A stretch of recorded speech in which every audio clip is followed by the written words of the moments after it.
Your ego may be your worst enemy. Think about it.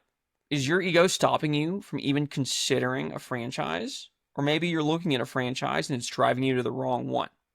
Let's look at the two biggest mistakes aspiring business owners make that are caused by their ego. Mistake one, they don't even consider franchising because they think they're smarter than Joe Schmo who runs the landscaping company that they use. Why do I need a franchise if I can just do the same thing under my own name and not pay royalties? My response, okay, go do it.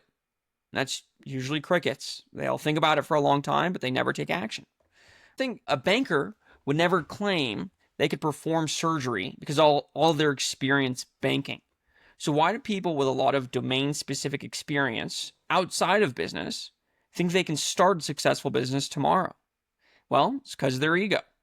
They see less educated or less polished people with wildly successful businesses. They say, well, there's no way he can do it, but I can't.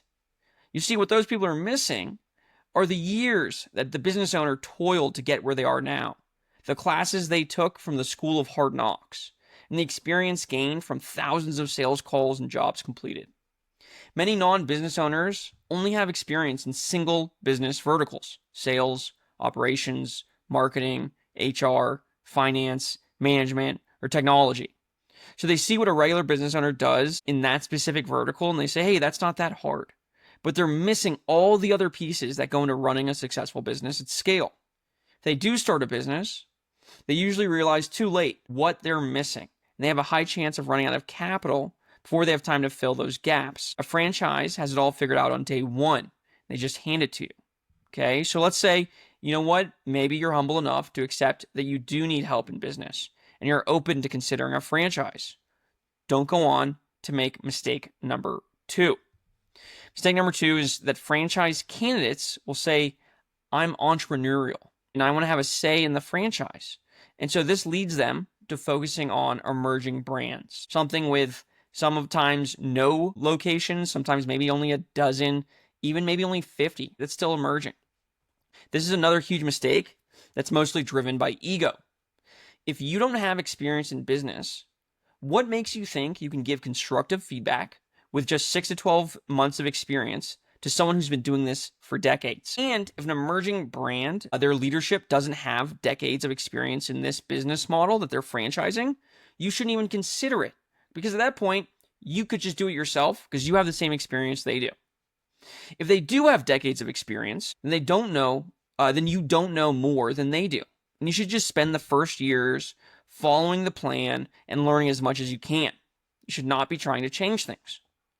On top of all this, if you don't have business experience, then you need a franchise with extremely strong training and a robust support team who have proven themselves capable of turning brand new business owners into successful business owners.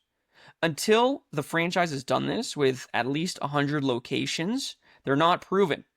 All because the founders ran a great business for themselves doesn't mean that they can teach others how to do it. You're getting into franchising to reduce risk. So why are you buying a brand new concept? Like people with business or domain experience, let people with business or domain experience buy that specific franchise. And once it's worked 100 times, then you can get into it. This isn't like a tech startup. Being number 200 in franchising actually makes your chances of success increase than being number one. And being number 1,000 makes your chances go up even more. So don't let your ego win. You need to objectively evaluate your experience. Be humble enough to say, I don't have business experience, and I don't have experience in this particular industry. I'm going to follow this franchise that's been around for a long time and that has at least 100 territories. I'm going to follow their systems and their playbook. I'm going to do it 100% without deviation for several years. I'm not going to buy into an emerging brand to show how smart I am. I'm going to buy something that has worked for hundreds of people before me. All you have to do is hit singles and doubles in franchising. And then once you do it once, you can do it 3 times. And once you do it 3 times, you can do it 30 times. And once you do it 30 times, well, you get it. Then you can have a mini empire that's reliable and makes the kind of cash flow you've always wanted. That's the power of franchising. It isn't sexy, but it can give you the life you've always desired. So if you want help finding a proven franchise that aligns with all the other standards and objectives that I have that I personally do due diligence for, then send me a message and let's talk. You can go to tracerfranchising.com. It's TRACER franchising.com and take the free 90-minute course. Or if you just scroll down the homepage, you can schedule 30 minutes with me, Josh, or you can just email me at josh@tracerfranchising.com. I hope this was helpful. And if you're considering owning a business, feel free to reach out. All my services are free because I get paid like a broker if and when someone decides to buy a franchise that I've recommended. Alrighty, have a great day, and I hope you've learned a lot.